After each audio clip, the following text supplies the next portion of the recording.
دیکھتے ہیں کس طرف جاتا ہے. کچھ باہر کی گرمیاں ہیں, کچھ گرمی اندر کریٹ کی جا رہی ہے بغیر کسی وجہ کے. آج جو عدالت میں ہوا عدت کیس کے کانٹیکس میں, وہ میرا خیال آپ لوگوں نے بھی اس کا وہ تماشا دیکھا ہوگا. ہمارے بھی لوگ گئے ہوئے تھے, یہ نعیم پنجوتا بھی وہاں تھے, انتظار کو بھی میں نے بلایا, وہ بھی شاید آ جائے.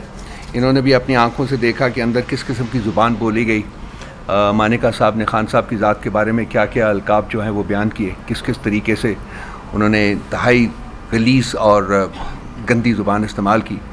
اور اس میں جب یہ سب کچھ کر رہے تھے تو ہمارے لائرز نے بسا اوقات جج صاحب سے ریکویسٹ کی کہ جی آپ اس کو روکیں, آپ اس کو کہیں کہ اس قسم کی گفتگو نہ کریں. لیکن جج صاحب نے پتہ نہیں کن وجوہات کی وجہ سے بالکل اس میں انٹروین نہیں کیا, اور وہ 10 منٹ جو اس نے مانگے تھے وہ 10 منٹ گزرتے گزرتے 30 سے 40 منٹ ہو گئے. اور اس کے بعد ایک نئے سرے سے انہوں نے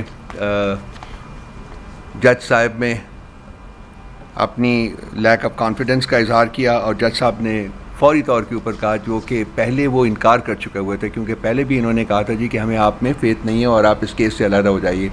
تو آج میرا خیال ہے کہ اندر خانے بہت پریشر ان کے اوپر ڈال دیا گیا تھا. سو ججمنٹ آج سنانے کی بجائے انہوں نے جو دوسری پارٹی تھی ان کے پہلے وکیل کو کہا کہ آپ اپنا کیس دوبارہ بیان کریں, اور پھر مانیکا صاحب کو کہا جی کہ آپ, انہوں نے انٹرونشن مانگی تو ان کو فوری طور کے اوپر گرانٹ کی گئی. اور اس کے بعد جب غلیظ گفتگو کے بعد جب ایک نئے سرے سے جج صاحب میں لیک آف کانفیڈنس کا اظہار کیا گیا تو انہوں نے فوری طور کے اوپر ایک لیٹر لکھ دیا کہ جی یہ کیس جو ہے وہ کسی اور جج کے پاس بھجوایا جائے.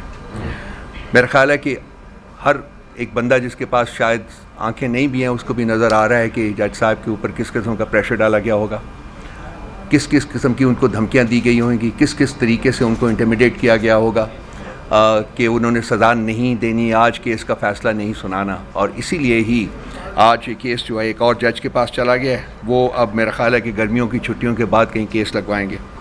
سو ایک طرف تو یہ انتہائی بھونڈے مقدمات خان صاحب کے اوپر بنائے گئے تھے, اور جب وہ ایک ایک کر کے کریش ہوتے گئے تو اب یہ جو اسٹریٹجی ہے پاور ویلڈرز کی, صاحب اقتدار لوگوں کی, وہ یہ ہے کہ ان کیسز میں جو کہ کریش ہو چکے ہوں ورچولی, اور جج صاحبان نے صرف ان کی ججمنٹ دینی ہے, ان کو جتنا بھی زیادہ آپ ڈیلے کر سکتے ہیں وہ ڈیلے کیا جائے, اور وہ ججمنٹس نہ آئیں تاکہ خان صاحب اس وقت تک قید میں رہیں جب تک کہ ان کے خلاف کوئی اور بھونڈا مقدمہ نہیں بنایا جا سکتا.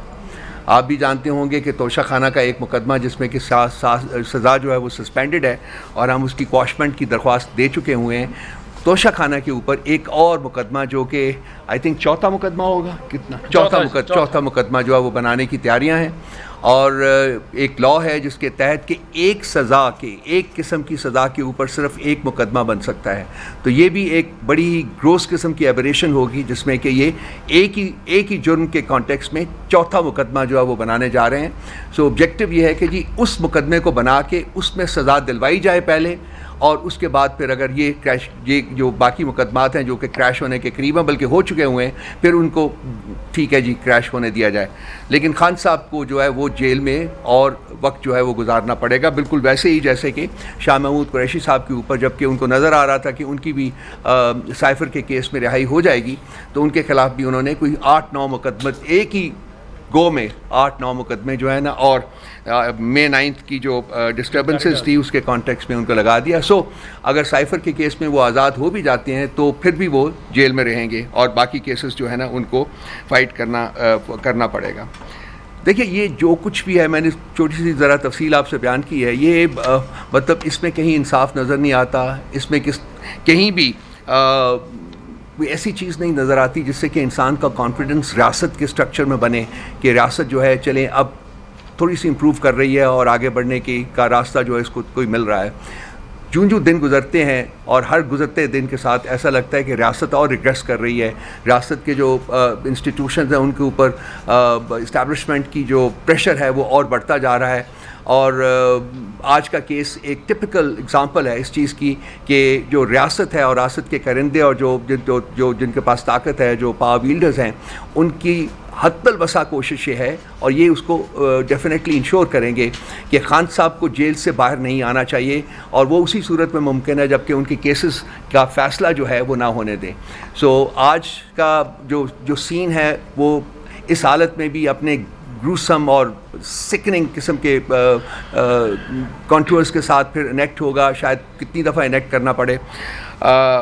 تو آج ہم لوگ انصاف کا قتل ہوتے ہوئے دیکھ رہے ہیں، ہم لوگ ریاست کو کمزور ہوتے ہوئے دیکھ رہے ہیں، ہم یہ تمام تماشا پچھلے 2 سال سے دیکھ رہے ہیں، اور اس سے پہلے بھی 76 سال کے عرصے میں جو اسٹیبلشمنٹ کا رول رہا ہوا ہے. میں تو بار بار کہتا ہوں کہ اگر اس ملک میں کوئی مسئلہ ہے جس کی وجہ سے یہ ملک ترقی نہیں کر سکا تو وہ اسٹیبلشمنٹ کی ڈائریکٹ انٹرونشن ہے یا انڈائریکٹ انٹرونشن ہے اپنے اسٹوجز کے through, kicking the prime minister out and then kicking them back into power. یہ ختم، اس کے لیے ہماری جو جدوجہد ہے وہ جاری رہے گی. اور آج بھی ہم نے اسی اسٹیبلشمنٹ کا ایک انتہائی گھنونا رخ جو ہے وہ عدت کیس کے کانٹیکسٹ میں کمرہ عدالت میں دیکھا ہے. جب تک یہ ہوتا رہے گا نہ انصاف ملے گا، نہ آزادی ملے گی، نہ آئین بحال ہوگا، نہ قانون بحال ہوگا، اور نہ ہی جمہوریت بحال ہوگی. سو ہماری جدوجہد جو ہے وہ اس کے خلاف ہے، اور یہ ہم جاری رکھیں گے. احمد فرحات کا کیس بھی آپ کے سامنے ہے. اتنے سارے دن اس کو حبس بجا میں رکھ کر، پہلے اس کو میرا خیال ہے آزاد کشمیر باغ میں کہیں اس کی اپیرنس کروائی گئی کسی پولیس اسٹیشن کے اوپر، اور وہاں سے کہا گیا کہ مظفر آباد میں اس کے خلاف ایک کیس اور درج ہے، وہاں بھیجا گیا. تو وہاں سے وہ کیس کے سلسلے میں مجھے آخری اطلاعات ملی تھی کہ اس کو وہاں سے چھوڑ دیا گیا ہے. تو ایک نظم حقائق پر مبنی ایک نظم لکھنے کی پاداش میں ایک انسان کے ساتھ پچھلے 1 مہینے میں، 1.25 مہینے میں کیا ہوا. ہم یہاں بیٹھے ہوتے ہیں، ہمیں یہ نہیں پتہ ہوتا کہ یہاں سے ہم اٹھ کے گھر بھی جائیں گے کہ نہیں جائیں گے. یہ میرے چہرے کے اوپر ایک داغ جو ہے وہ تو موجود ہے، شاید ساری زندگی جو ہے وہ میرے ساتھ رہے، لیکن جو ریاست کے اوپر گھنونے دھبے جو لگائے جا رہے ہیں ایوری ڈے، ہر دن کے ساتھ، وہ کبھی نہیں دھلیں گے. اور یہی لوگ جو کہ آج ظلم و بربریت کا جنہوں نے بازار گرم کیا گیا ہے، کل ریاست اسی کے شکنجے میں آئیں گے اور سنوائی ہوگی. سنوائی کے بغیر ریاست آگے نہیں بڑھ سکتی ہے. سو جو لوگ رسپانسبل ہیں ان کو اکاؤنٹیبل بھی ہونا پڑے گا. جھوٹی کہانیوں کے اوپر مقدمے بنائے جاتے ہیں، اور پھر ریاست کی تمام تر جبر اور فسطائیت کو بروئے کار لا کر ان مقدمات کو طوالت بخشی جاتی ہے تاکہ جو مجرمین ہیں، جو ان کے حساب سے مجرمین ہیں لیکن ایکچولی وہ مجرمین نہیں ہیں، وہ آزاد نہ ہو سکے. اس وقت خان صاحب کے خلاف جو عدت اور سائفر کے مقدمے ہیں وہ بالکل ورچولی ختم ہو چکے ہوئے ہیں، وہ کریش کر چکے ہوئے ہیں، اور ان میں سے آج ایک کا ججمنٹ آنی تھی وہ نہیں ہے. اب وہ دیکھتے ہیں کب آتا ہے. اسی طرح سے سائفر کا جو مقدمہ ہے وہ بھی کریش کر چکا ہوا ہے. توشہ خانہ میں خان صاحب کی سزا سسپینڈ ہو چکی ہوئی ہے، اور القادر کے اوپر بیل کی ہے. سو یہ مطلب ایکچولی تو یہ تمام مقدمات آلریڈی ہو جانے چاہیے تھے اور خان صاحب کو جیل سے باہر آنا چاہیے تھا، لیکن ابھی تک وہ موجود ہیں.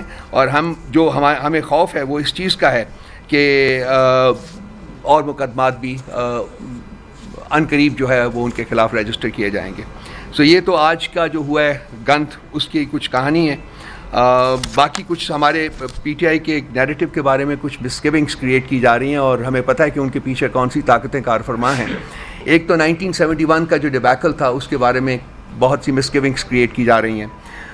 آپ دوستوں میں سے جنہوں نے حمود الرحمان کمیشن رپورٹ پڑھی ہے، اور میں نے I am one of those fortunate people who got a copy very early, اور میں نے وہ پڑھی ہے. اس میں کہیں بھی فوج کے بارے میں کوئی غلط بات نہیں کہی گئی، بلکہ کئی جگہوں کے اوپر کہا گیا ہے کہ فوج بہت بہادری سے لڑی.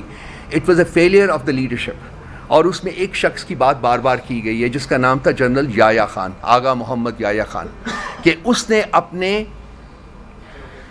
اپنے اقتدار کو طوالت دینے کے لیے ریاست کو داؤ پر لگایا، اور ریاست کے 2 ٹکڑے ہوئے. یہ اس وقت کی کہانی ہے 1971 کی، جب ایک شخص، ایک مطلق العنان حکمران نے اپنے اقتدار کو مزید طوالت دینے کے لیے ریاست کو داؤ پر لگایا، اور 54% آف دا ریاست جو تھی وہ سیٹ کر گئی، وہ انڈیپینڈنٹ ملک بن گیا وچ از کالڈ بنگلہ دیش ناؤ. سو پیرلل جو ہم ڈرا کر رہے ہیں وہ اس وقت میں اور آج کے وقت میں کر رہے ہیں کہ آج بھی ایک شخص واحد اپنی ڈکٹیٹرشپ کو، اپنے اقتدار کو طوالت دینے کے لیے پچھلے 2 سال سے اس نے بھی ریاست کو داؤ پر لگایا ہوا ہے. ہم اس زوم میں ہیں کہ مشرقی پاکستان 1000 میل دور تھا اور شاید وہاں لڑنا ہمارے لیے اتنا آسان نہیں تھا جتنا کہ یہاں ہوگا. ہم اس زوم میں ہیں کہ ہم یہاں ملک کا کوئی حصہ جو ہے وہ سیسیڈ نہیں کرنے دیں گے یا وہ الگ نہیں ہونے دیں گے. لیکن اگر آپ صرف ایک دائرانہ نظر ڈالیں تو اس وقت پاکستان کی 6 اکائیاں ہیں. 4 آپ کے پروونسز ہیں, گلگت بلتستان ہے اور آزاد کشمیر ہے. ان میں سے آزاد کشمیر ریسٹو ہے, گلگت بلتستان ریسٹو ہے, بلوچستان عرصہ دراز سے ریسٹو ہے, کے پی جو ہے وہ لٹرلی ایج کے اوپر ہے. تو کیا الٹیمیٹلی ہم نے پاکستان کی شکل پنجاب اور سندھ کی شکل میں دیکھنی ہے؟ اور جو شخص اپنے اقتدار کو طوالت دینے کے لیے اور اپنی ڈکٹیٹرشپ کو فردر پرپیچویٹ کرنے کے لیے جس نے ریاست کا فیوچر اس کے اوپر لگایا ہوا ہے, کیا ہم اس کو وہ یہ کام کرنے دیں گے جو وہ کام کر رہا ہے اس وقت؟ کیا ہماری عدالتیں اور باقی جو ہمارے ادارے ہیں وہ اپنا رول نہیں پلے کریں گے کہ ملک کے اوپر جو اسٹینگل ہولڈ ہے ڈکٹیٹرشپ کا اس کو ختم کیا جائے اور آئین اور قانون اور جمہوریت کو بحال کیا جائے اس ملک میں؟ اس ملک کا فیوچر کیا ڈکٹیٹرشپ سے لنکڈ ہے یا آئین اور قانون کے ساتھ لنکڈ ہے؟ کوئی بھی ریاست دنیا میں آج کل کے زمانے میں ایسی نہیں ہے جو کہ ڈکٹیٹرشپ کے بلبوتے کے اوپر آگے چل سکتی ہے. کسی نہ کسی طریقے سے کسی نہ کسی شکل میں وہاں آئین اور قانون کی حکومت ہوتی ہے. یہ پاکستان وہ واحد ریاست ہے اس وقت جس نے کم از کم پچھلے 2 سال میں نہ صرف کہ آئین اور قانون کا ٹوٹل فقدان نظر آیا ہے بلکہ بریزن جسے کہتے ہیں بریزن طریقے سے اس کو وینڈلائز کیا گیا ہے. پاکستان کی ڈکٹیٹرشپس میں 1947 کے بعد سے جو 4 ڈکٹیٹرشپ آئی ہیں اس میں ایک چیز بڑی کامن تھی, وہ یہ تھی کہ جب وہ ٹیک اوور کرتے تھے تو آئین کو یا تو ایبروگیٹ کر دیتے تھے یا سسپینڈ کر دیتے تھے. موسٹلی ایبروگیٹ کر دیتے تھے. جتنے بھی ڈکٹیٹرز آئے ہیں انہوں نے آئین کو ایبروگیٹ کیا اور پھر عدلیہ کے ذریعے وہ ڈاکٹرن آف نیسیسٹی کے تحت اس کو لیجیٹیمائز کر لیتے تھے, اپنا اقتدار جو ہے وہ لیجیٹیمائز کر لیتے تھے اور انٹرنیشنل کمیونٹی سے پھر اپنے آپ کو لیجیٹیمائز کرانے کے لیے پاکستان کو آگ میں جھونکا جاتا تھا.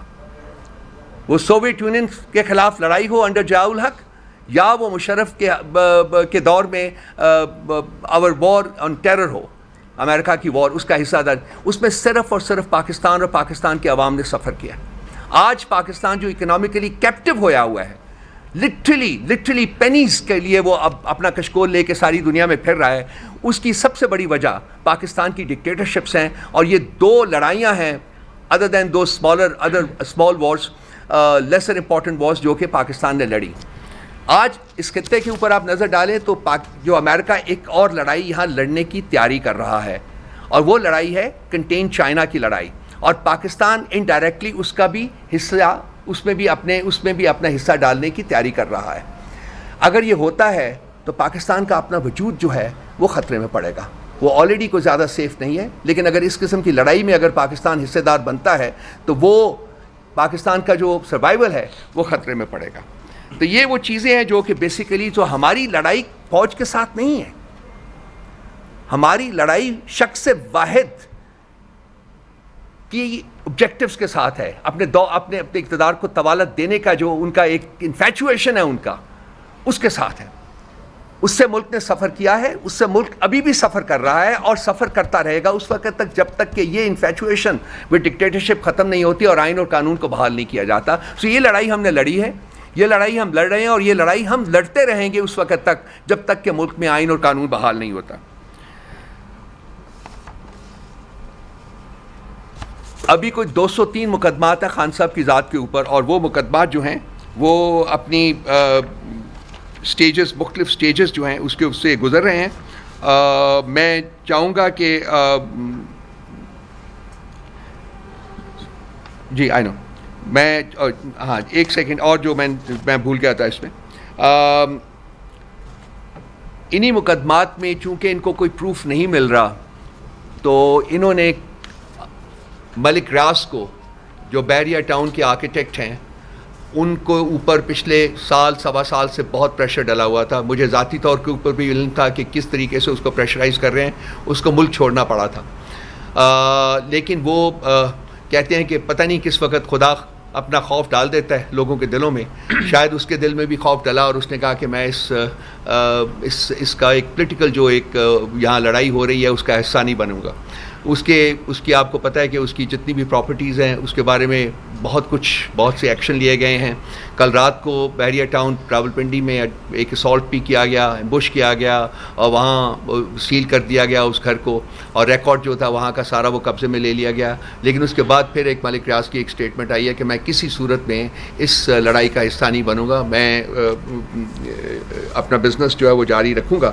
اور میری اطلاع کے مطابق 3 دن پہلے, میرا خیال آج بھی وہ دبئی میں ہی ہے, جناب صدر پاکستان بھی گئے ہیں وہاں, اور سنا ہے کہ ذاتی طور کے اوپر بھی انہوں نے اس سے ملاقات کرنے کی کوشش کی ہے. مجھے نہیں پتا کہ ملاقات ہوئی ہے یا نہیں ہوئی, لیکن مجھے یہ پتا ہے کہ وہ شاید اس کو اب بھی پریشرائز کرنے میں کامیاب نہ ہوں. تو یہ وہ محرکات ہیں دوستو جو میں نے آپ کے سامنے بیان کیے ہیں کہ فالس, فریولس اینڈ فراڈولنٹ کیسز رجسٹر کیے خان صاحب کے خلاف. وہ چھوٹی عدالتوں سے بزور شمشیر انہوں نے فیصلے لے لیے, لیکن جب بڑی عدالتوں میں پہنچے تو وہ سسٹین نہیں کر سکے, سب ایک ایک کر کے کریش کر رہے ہیں. اور اب یہ اور فیک قسم کی شہادتیں ملک ریاض کی ہوں یا کچھ اور لوگوں کی ہو, اور جیسے یہ خاور مانکا جیسے گرے ہوئے گھٹیا لوگ جو ہیں ان کی شہادت ہو, اس کو 4-3 مہینے انہوں نے پکڑ کے رکھا ہے. آپ بھی جانتے ہیں, میں بھی جانتا ہوں کہ ان 3 مہینوں میں اس کے ساتھ کیا سلوک رکھا گیا ہوگا. اور آج وہ کینری کی طرح وہاں باہر نکلا ہوا, وہ ایک singing a song on a tune that is provided by the power wielders. تو یہ مقدمے تو سسٹین نہیں کر سکتے ہیں, لیکن پرابلم یہ ہے, جو سوال ہے سب سے بڑا کہ جی اگر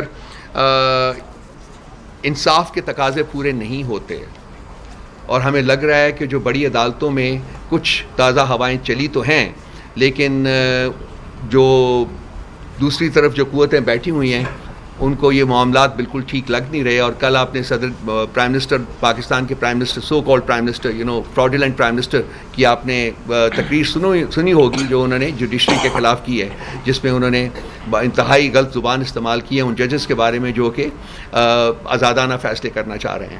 تو یہ ایک ٹریڈیشن رہی ہے پاکستان مسلم لیگ نواز کی. آپ کو یاد ہوگا جسٹس قیوم کے ساتھ اسپیچ, یا پھر وہ جو رفیق تارڑ صاحب کو جو بریف کیس دے کے بھیجا گیا تھا بلوچستان کی ہائی کورٹ خریدنے کے لیے, انہوں نے خرید دی, پھر اس کے بعد جو سپریم کورٹ کے اوپر اٹیک ہوا, یہ سب کچھ ان کا خاصا رہا ہے. اور آج بھی یہ جسٹس کو خریدنا چاہتے ہیں, کہتے ہیں یہ لوگ ججز خریدتے ہیں. تو کوشش کر رہے ہیں, لیکن ایک اچھا عمل جو ہے وہ نظر آ رہا ہے کہ جی کچھ جج صاحبان جنہوں نے ایک انیشیٹو لیا ہے, اور جو ہو رہا تھا ان کے ساتھ وہ انہوں نے پبلک ڈومین میں بیان کیا ہے. ان کو دیکھتے ہوئے کچھ اور جج صاحبان جو ہیں ان میں بھی ہمت آئی ہے, اور وہ بھی اس میں شامل ہوئے ہیں. اور میرا خیال ہے کہ یہ جو ٹرائب ہے یہ اس کا سائز بڑھے گا وقت گزرنے کے ساتھ ساتھ. اور یہی چیز ہے جو کہ صاحب اقتدار لوگوں کو, ڈکٹیٹرز کو پریشان کر رہی ہے کہ اگر انصاف ملنا شروع ہو جاتا ہے تو خان صاحب تو باہر آ جائیں گے, اور خان صاحب جب باہر آئیں گے تو ان کے جو اقتدار کے اوپر ان کا سورج جو ہے وہ غروب ہو جائے گا فوری. اس شخص کی ایک انگلی کی صرف وہ آج بھی جیل میں بیٹھا ہوا ہے, اور وہ ایکسرسائز کر رہا ہے ریسٹرینٹ کہ میں نہیں چاہتا کہ میں جیل سے پبلک پروٹیسٹ کی کال دوں, کیونکہ پبلک پروٹیسٹ اگر ہوگا تو اس میں اسٹریک آف وائلنس بھی آ سکتی ہے, اور وہ نہیں چاہتا کہ وائلنس ہو اس ملک میں, بیکاز ملک بہت کمزور ہے, سسٹین نہیں کر سکتا. اس لیے وہ اپنی جان کے اوپر, اپنی ذات کے اوپر ان کا ظلم برداشت کر رہا ہے, لیکن اس ملک کی ابھی بھی اس کو پرواہ ہے. جب بھی میں جاتا ہوں ملنے تو وہی بات کرتے ہیں, لیکن اب دیکھتے ہیں کہ کب تک برداشت کیا جا سکتا ہے, کیونکہ ہم بھی بالکل نہج کے اوپر پہنچے ہوئے ہیں. ہماری جو سپورٹ بیس ہے وہ ہمارے اوپر پریشرائز کر رہی ہے, ہمیں پریشرائز کر رہی ہے, اور ہمیں گالیاں دے رہی ہے کہ جی آپ کیوں نہیں پروٹیسٹ کال کنوین کرتے. اگر آپ لوگ, آئی ایم شیور آپ سوشل میڈیا کے اوپر جا کے دیکھتے ہوں گے, آپ خود ان کی زبان دیکھ سکتے ہیں کس قسم کا پریشر ہمارے اوپر پڑ رہا ہے. سو میرا نہیں خیال کہ زیادہ دیر تک ہم لاسٹ کر سکیں گے without giving out a call for public protest. اور اس کے بعد پھر کیا ہوگا, well, it's very difficult to sort of, make a projection about it. So I hope کہ اس سے پہلے صاحب اقتدار لوگوں کو عقل آ جاتی ہے, ان کو اپنی رسپانسبلٹی کا احساس ہوتا ہے, اور وہ ملک میں آئین اور قانون کو آنے دیں. جو بھی اس کا راستہ ہے اس کو وہ اس کے راستے وہ آئین اور قانون ایکسرسائز ہونے دیں, تاکہ ملک میں انصاف ہو, اور وہ تمام لوگ جو کہ غیر منصفانہ, غیر آئینی اور بھونڈے قسم کے مقدمات میں انہوں نے زبردستی جیلوں میں رکھا ہوا ہے, وہ آزاد ہو سکیں اور ملک کا جو معاملات ہیں وہ آگے بڑھ سکیں. میں صرف نعیم سے یہ کہوں گا کہ اگر 2-3 منٹ میں آج کی جو کہانی ہے جیل کی اگر وہ بیان کر دیں کہ کیا ہوا تو وہ میرا خیال ہے کہ آپ لوگوں کے لیے اس کو سمجھنا اور زیادہ آسان ہو جائے گا. جیل کی نہیں، جیل کے انتظار جیل نہیں، جو عدالت میں ہوئی ہے سر. سوری جی آپ بات کریں. ٹھیک ہے بات کریں. ٹھیک.